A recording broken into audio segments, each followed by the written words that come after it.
Okay, so when you look up at solar panels, say, on your neighbor's roof, you're probably seeing tech that's basically uh, hit a wall, a physics wall. Yeah, there's a fundamental limit. It's called the Shockley-Queisser limit for standard single-layer cells, and it caps out just under 33% efficiency.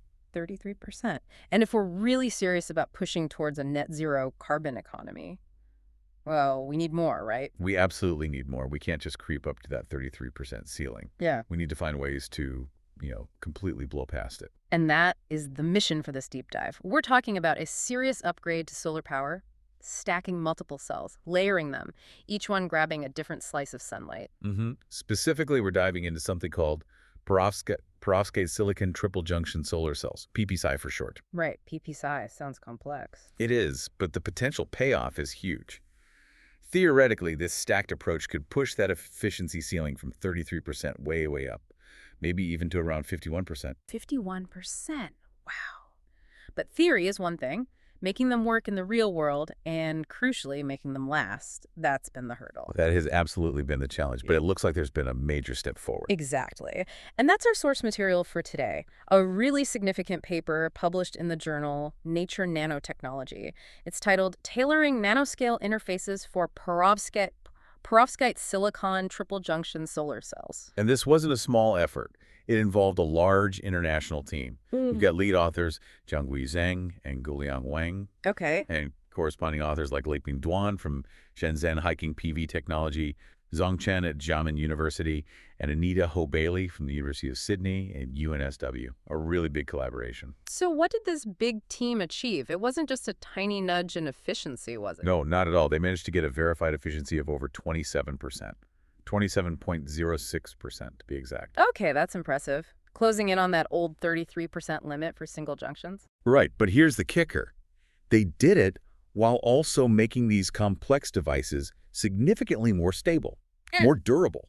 That's the really hard part. And how did they pull that off? It sounds like they tackled multiple problems at once. They did.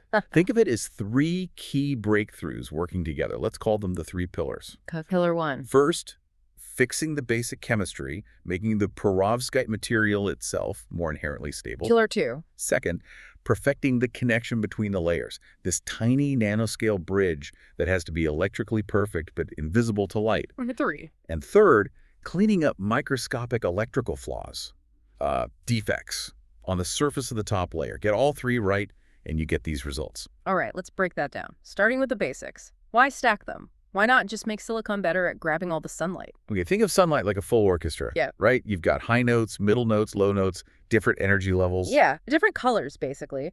Blue light is high energy, red light is lower energy. Exactly. Now, a standard silicon cell, it's like a concert hall designed perfectly for, say, the violas.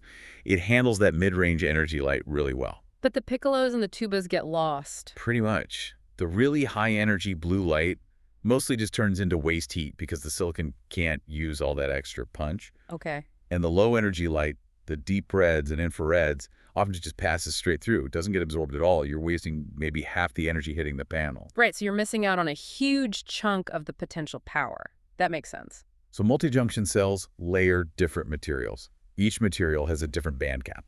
Think of it as its preferred energy level, so you can assign specialists. Like having different nets for different sized fish? Or using a prism to split the light and catching each color separately? Precisely. The top layer grabs the high-energy blues and greens, the middle gets the yellows and oranges, and the bottom silicon layer handles the reds it's good at. And that's where perovskites come in.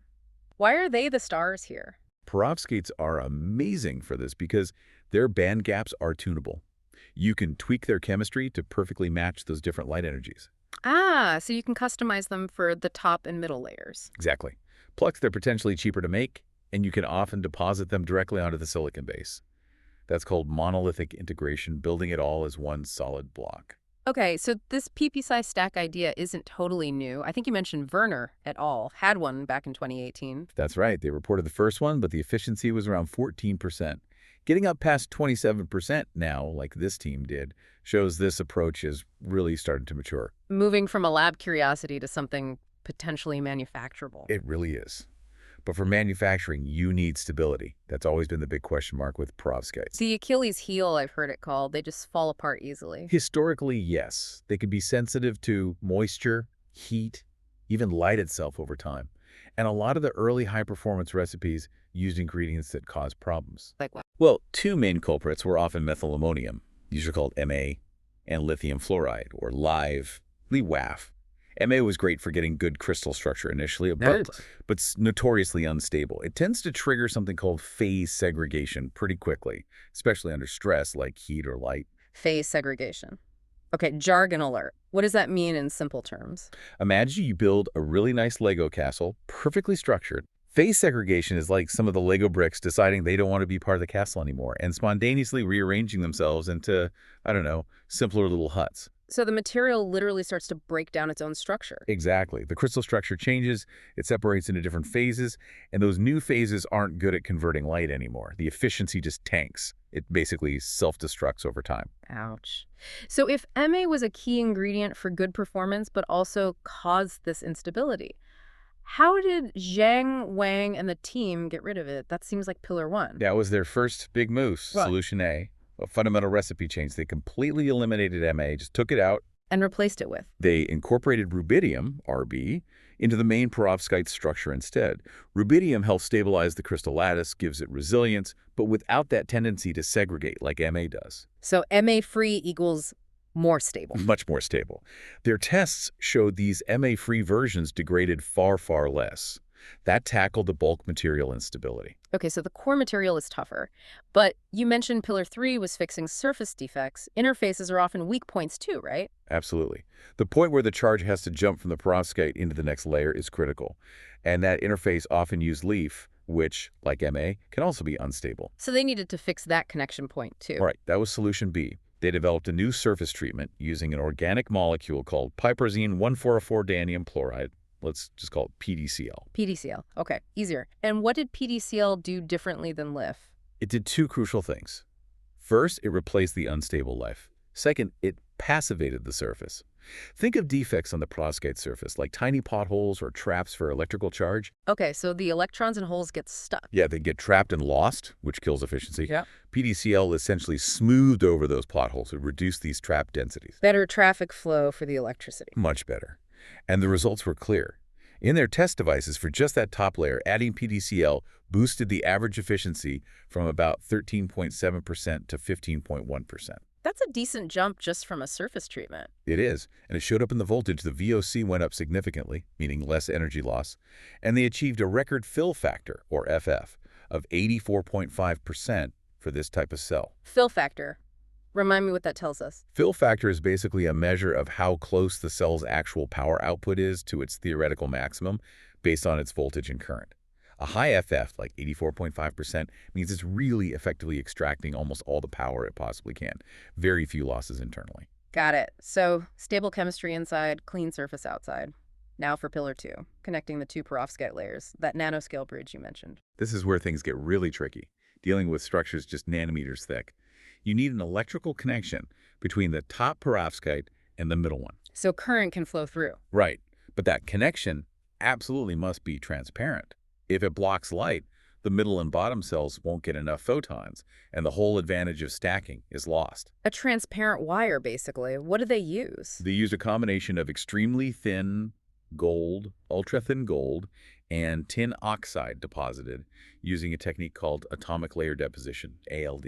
Ultra-thin gold, I always picture that as like a continuous sheet, just atoms thick. That's what most people assumed, I think. But here's a really cool wow fact from their research revealed by advanced microscopy. Okay. That gold layer, even at the optimal thickness, they found a nominal 0.4 nanometers, which is unbelievably thin. Like 2 gold atoms thick. Something like that. It wasn't a continuous film at all. It actually formed tiny separate islands, discrete gold nanoparticles scattered across the surface. Whoa. So they weren't making a sheet, they were making a network of tiny gold dots. Exactly. They found clusters only really started merging at about 1.8 nanometers nominal thickness, and you didn't get a semi-continuous film until 3 nanometers. Realizing it was nanoparticles completely changed how they had to think about optimizing it. Why nanoparticles? What do these tiny dots do electrically? They're crucial for what's called ohmic contact. That just means electricity can flow easily between the layers without hitting a major barrier. like a smooth on-ramp onto a highway. Okay, easy flow. The nanoparticles help achieve that. They also do something important called suppressing band bending. Uh-oh, another technical term. Band bending. Think of it like a little electrical speed bump or hill right at the junction between the layers. If that hill is too high, the charge carriers, electrons and holes, struggle to get over it. Slows things down, causes problems. Yeah, it can block current flow and leads to an undesirable S-shaped kink in the current voltage curve, which hurts the power output. The gold nanoparticles help flatten that hill, lowering the energy barrier. So the gold dots are essential for good electrical connection, but you said the layer has to be transparent. Don't gold dots block light? Ah, that's the Goldilocks problem they had to solve. Mm. You need some gold nanoparticles for the electrical contact. But too much gold, or nanoparticles that are too large, cause a different problem: Which is? parasitic absorption. The gold nanoparticles themselves start interacting strongly with the light, especially via something called localized surface plasmon resonance. Okay, sounds complicated. Basically, the tiny metal particles start vibrating intensely when light hits them, and they turn that light energy into heat instead of letting it pass through to the layers below. They steal the light. So, too little gold, bad electrical contact. Too much gold, light gets blocked or absorbed. They needed just the right amount. Precisely. Their optimization found that this incredibly sparse network of 0.4 nanometer nominal thickness gold nanoparticles was the sweet spot, enough to flatten the electrical hill without causing too much light absorption. That's amazing. Nanoscale engineering at its finest. It really is.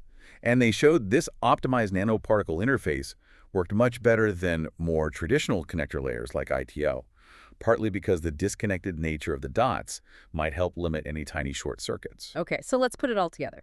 They stabilized the perovskite with rubidium, cleaned the surface with PDCl, and perfected the connection with these gold nanoparticles. What did the final, complete PP-side triple-junction cell achieve? This is where it gets really impressive. Their champion small area cell, just 1 square centimeter, hit that third-party verified efficiency of 27.06%. 27%. And you mentioned the voltage earlier. Yes, the open circuit voltage, the VOC, was 3.16 volts. That's remarkably high for a solar cell, and it confirms that they successfully minimized energy losses across all 3 junctions working together. It wasn't just one layer doing all the work. Very cool. But the lab is one thing. Scaling up is always the real test, isn't it? Can you make it bigger? They tackled that directly. They fabricated a much larger device, 16 square centimeters. That's more than 10 times bigger than many previous reports for a high-efficiency perovskite stack. And the efficiency, did it hold up? It did remarkably well. They got a certified steady-state efficiency of 23.3% on that larger cell. Seeing good performance maintained at that scale is a very promising sign for potential manufacturing. Definitely. Now, back to stability. Those chemistry fixes the RB and the PDCLs.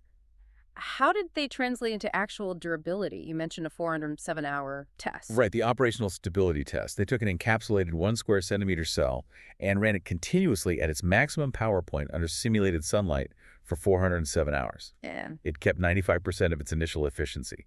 That kind of operational lifetime under constant stress is a huge improvement, really showing the impact of getting rid of MA and using PDCl. Okay, that covers continuous operation. What about temperature swings, like real-world conditions? They tested that too, using the industry-standard thermal cycling test. It's part of the IEC 61215 certification that commercial panels have to pass. Yeah. What does that involve? It's brutal. They cycle the cell's temperature repeatedly, between minus 40 degrees Celsius and plus 85 degrees Celsius. Really extreme swings. Minus 40 to plus 85 C. Wow. Desert heat and Arctic cold, basically. Exactly. They put another encapsulated cell through 200 of these cycles. And after all that thermal stress, it still retained 97% of its initial efficiency. Passed with flying colors, then. That's the kind of toughness needed for a rooftop panel. Absolutely. Achieving both high efficiency and passing these harsh reliability tests is the combination everyone's been chasing. So, wrapping this up, this deep dive really shows it's not just about one magic bullet for better solar cells. It's this coordinated attack, right? Completely. The big takeaway here is the synergy. You needed the material stability from the rubidium, you needed the clean interface from the PDCl treatment, and you needed that incredibly precise gold nanoparticle bridge. All 3 had to work together. And that discovery about the gold not being a film, but these tiny nanoparticles, that seems like a fundamental insight that changes how people will design these things going forward. I think so. Understanding you're dealing with nanoparticles at that 0.4 nanometer scale And learning how to control their size and distribution is key for optimizing these multi-junction devices. It's a whole new level of nanoscale control. So the work by this international team, Zhang, Wang, Duan, Chen, Ho Bailey, and all their collaborators really sets a new benchmark. It definitely does. These kinds of verified results, showing high efficiency and stability, especially with the successful scaling, pave the way for potentially bringing down the overall cost of solar energy significantly. More power from the same area, lasting longer. That's the path to cheaper solar electricity. Now, the researchers themselves pointed out something interesting. They said even in their record cell, the top two perovskite layers are still current limiting, meaning they aren't quite capturing all the light they could be. That's right. There's still room for improvement, particularly in making those top layers absorb slightly more light, maybe shifting their absorption a bit. So here's the final thought to leave everyone with. If the top layers can be improved, maybe tune that middle cell to grab more red light and perhaps add advanced light trapping techniques to the bottom silicon layer. How close could we realistically get? Yeah, how close could practical commercial cells get to that mind-blowing 51% theoretical limit? Could we really be looking at solar panels that convert close to half the sun's energy hitting them into electricity? That would be a game changer. It really would. That's Okay. the next frontier these results open up.